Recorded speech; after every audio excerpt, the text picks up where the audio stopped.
According to attachment theory, we are all born into this world with a need for closeness with our primary attachment figure. Usually the mom, sometimes it's the dad. In any case, it's the main caregiver. And that need continues into adulthood. Based on how well our caregivers made us feel like relationships are safe and that other people can be trusted, we carry those beliefs into adulthood. So the 4 attachment styles are, number 1, secure. People who are securely attached generally give off the attitude that my needs have generally been met by my attachment figures. Relationships are safe. I feel it's safe to be close with people, but I also feel it's safe to be apart from people. Number 2, insecure anxious. These people think my needs have not been met by my attachment figures. People will always abandon me, so I need to cling to them. Number 3, insecure avoidant. These people think my needs have also not been met by my attachment figures.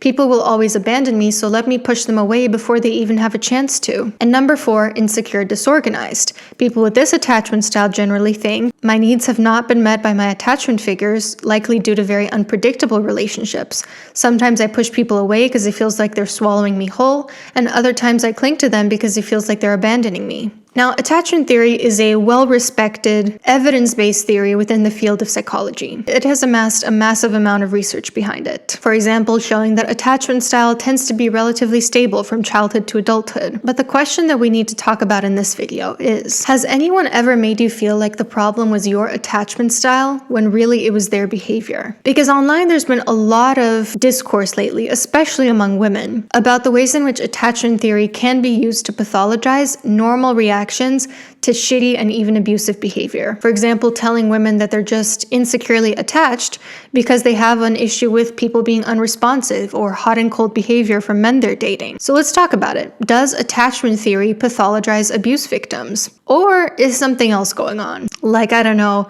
pop psychology once again distorting and weaponizing a very valid psychological theory. Let's dive in.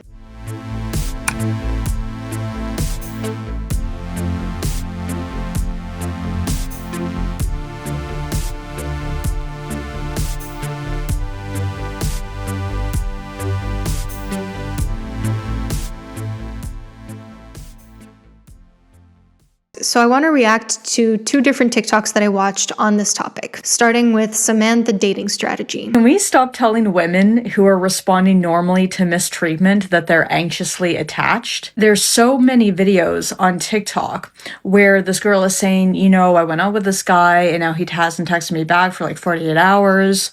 You know, I'm wondering what's going on. And then the dating coach will be like, it seems like you're anxiously attached. Like, no. She's not anxiously attached. She's reacting normally to the fact that this guy is now ignoring her. It just feels like we are coming up with all sorts of new and not fun ways to gaslight women into accepting bad treatment from men. So the thing about this TikTok is it seems to be an issue of how we define attachment style. Because attachment style isn't really about the feelings you have, but rather what you do with those feelings. So let's say that your partner ignores you for an entire week. Both a securely attached person and an insecurely attached person is probably going to feel hurt, betrayed, angry, sad, grieve. What differentiates the two is the way that they respond to those emotions. For someone who's securely attached, they might send a message or two along the lines of, hey, please let me know if you're okay. It's really not cool to ghost me like this. They might feel the pain, but still go on with their life, still mindfully throw themselves into work, hobbies, hanging out with friends. When their partner finally does respond to them, and it turns out they just had a lot going on, which is oftentimes code word for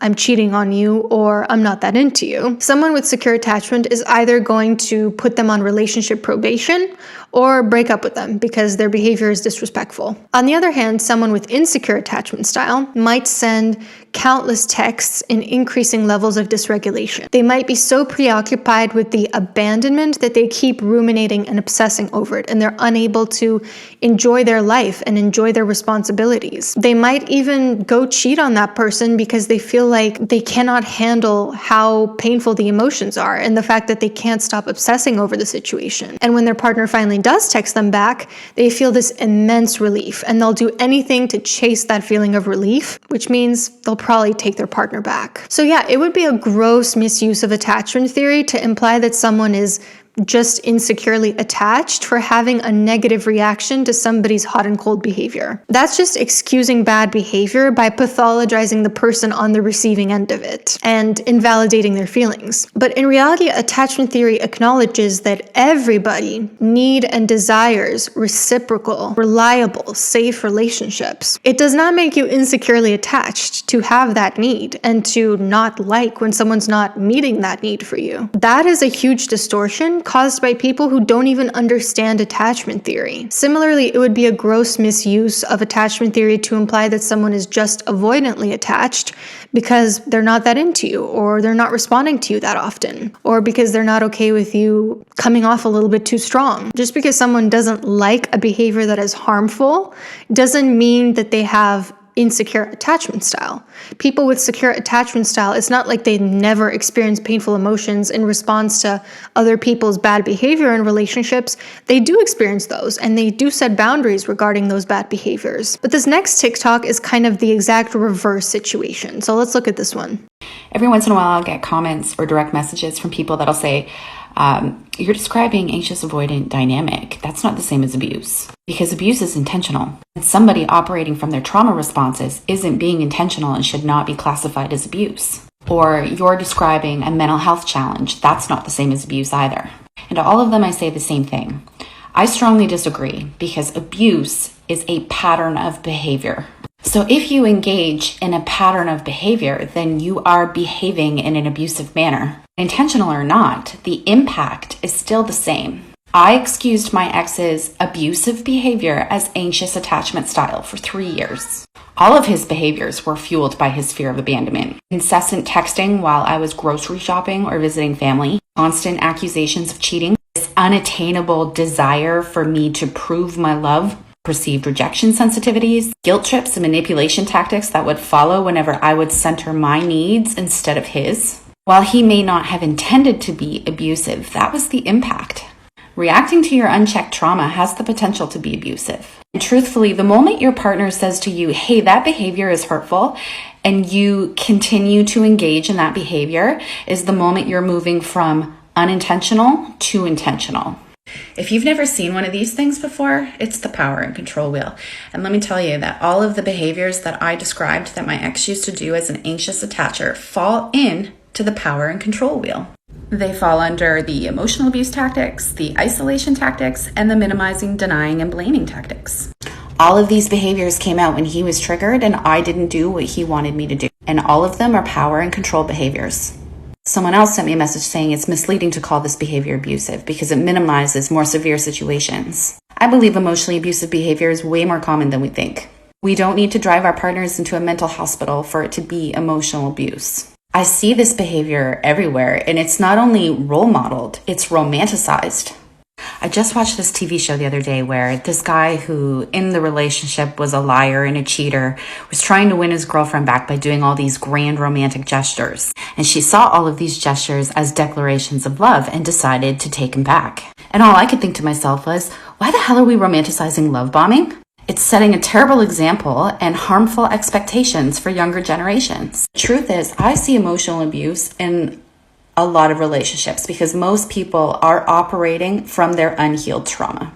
When we feel out of control emotionally within ourselves, we try to control the people around us by asking them to behave in ways as to not trigger our trauma. That's not healing. That's power and control, whether it's intentional or not. So it's important for me to label the behavior so that people can identify it when it's happening. So that the people who have self-awareness can say, oh shit, I do that. I don't want to emotionally harm my partner. I should probably get some help. And so that the people who are in relationships with those that deny their trauma can identify it and say, this is what I've been experiencing. I knew it didn't feel right and my body has been trying to tell me that. We have to bring awareness to it and we have to call it what it is in order for people to begin doing the healing work so that as a collective, we can experience the benefits of that healing.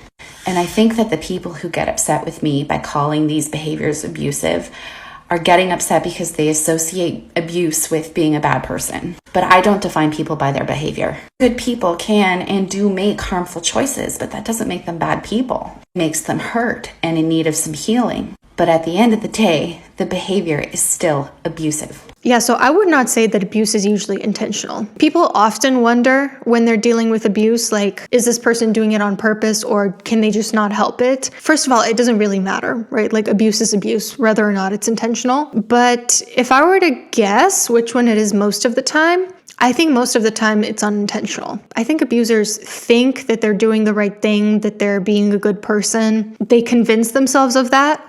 They only on an unconscious level know that they're being incredibly entitled and violating people's rights. But yeah, just because something is unintentional does not mean it's not abuse. Something else that this TikTok made me think about is push-pull dynamics are pretty normal in relationships. It's like one of the main relationship patterns that people who go into therapy become aware of. Usually, research shows the woman tends to be more of the pulling her partner closer, and the men tend to push the partner away, especially when they're feeling dysregulated. So there is a gendered component to it. So by definition, having like a push-pull dynamic isn't even necessarily a sign of like attachment insecurity. It's just often what happens in relationships because one person might care about keeping the relationship just a little bit more than the other one. However, a push-pull dynamic could sometimes be a sign that one or both partners have attachment insecurity, and it could also be a sign of abuse, where the abuser could be either a pusher or a puller. So this push-pull dynamic could be attachment insecurity, but not necessarily.